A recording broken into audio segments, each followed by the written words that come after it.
ఎలా దాస్తున్నాం, దీనికి లెక్క అనేది ఉంటుంది అని ఖురాన్లో 17వ అధ్యాయం 27వ వాక్యం ద్వారా అర్థమవుతుంది. ఇక దేవుడు ఎవరికి సంపద ఇవ్వాలి, ఎవరికి సంపాదన ఇవ్వాలి, సంపద ఇచ్చిన వారి పైన దేవుడు ఏమి హక్కులు పెట్టాడు, కుటుంబం పైన కానీ, సమాజం పైన కానీ, ధర్మం పైన కానీ ఎటువంటి హక్కులు ఉన్నాయి, ఇవన్నీ కూడా ఖురాన్లో 2వ సూర అల్ బకరాలో కూడా చెప్పడం జరిగింది. దేవుడు ఎవరికైనా సంపద ఇచ్చాడంటే వారికి ఉట్టిగానే ఇవ్వలేదు, వారిపైన కొన్ని హక్కులు ఉన్నాయి. దేవుడు కొంతమందిని మధ్యతరగతి వారిగా, కొంతమందిని పేదవారిగా పెట్టాడు, కానీ కొంతమందిని ధనికులుగా చేశాడు.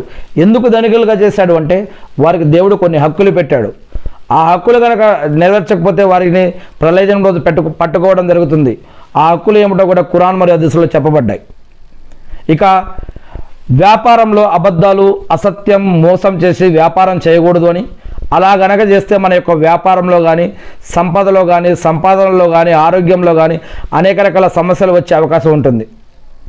ఈ వస్తువును నేను ఇంతకు కొన్నాను అని అబద్ధం చెప్పి ఎక్కువ ధరకు అమ్మటం కానీ, ఏదైనా ఒక వస్తువు అమ్మినప్పుడు దాంట్లో లేని విషయాన్ని మనం ఉన్నట్టుగా, ఉన్న విషయాన్ని లేనట్లుగా, లేదా తిమ్మిని బొమ్మను చేసి, బొమ్మని తొమ్మిని చేసి, ఇలా ఉన్నది లేనట్లుగా మోసాలు కనుక చేసి అమ్మితే కనుక దాని ద్వారా లాభం కంటే ఎక్కువ నష్టమే, ఇహపరలోకంలో నష్టం కలుగుతుందని, అలా ఇంకా కొన్ని సందర్భాలలో అయితే ఇస్లాంలో ఇటువంటి వ్యాపారాలు, సంపాదన కనుక ఎవరైనా చేస్తే వారి యొక్క ఆరాధనలు స్వీకరించబడవని, వారికి అరకత్ బర్కత్ అనేది ఉండదు అనేది అర్థమవుతుంది.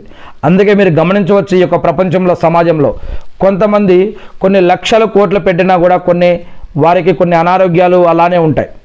కానీ కొంతమంది ₹1 ఖర్చు పెట్టినా, ఒక చిన్న టాబ్లెట్ వేసుకున్నా కూడా వారికి ఆరోగ్యం వస్తుంది.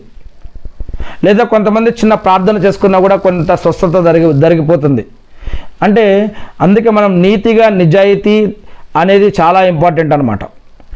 మనం సంపాదించే సంపద మన యొక్క పిల్లలకి, భార్య పిల్లలకి, బంధుమిత్రులకి ఎలా ఖర్చు పెడుతున్నాం, మనం సంపాదించే తిండి ఎవరెవరు తింటున్నారు, మరి మనం ఎలా సంపాదించి వారికి తినిపిస్తున్నాం, ఇది అందరిపైన ఇది డిపెండ్ అయి ఉంటుంది మన మూలంగా.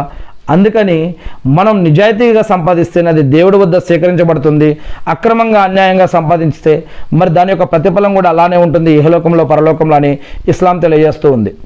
ఇకపోతే మాట్లాడుతూ ఖుత్బా వినటం గురించి ఇస్లాం ఏం చెప్తుందంటే, శుక్రవారం కానీ ఇంకా ఇతర ఖుత్బాలలో కానీ మనకి పుణ్యాలు దక్కాలి అంటే కనుక ప్రసంగాలు ఇస్తున్నప్పుడు ఇతరులను డిస్టర్బ్ చేయడం కానీ, ఇతరులతో మాట్లాడటం కానీ ఇది సరైన పద్ధతి కాదు. అలా గనక చేస్తే మీకు రావాల్సిన పూర్తి పుణ్యాలు లభించవు అని ఇస్లాం చెబుతూ ఉంది. అది మస్జిద్లో కానీ, నమాజ్లో కానీ, బయాన్లో కానీ, ప్రసంగాల్లో కానీ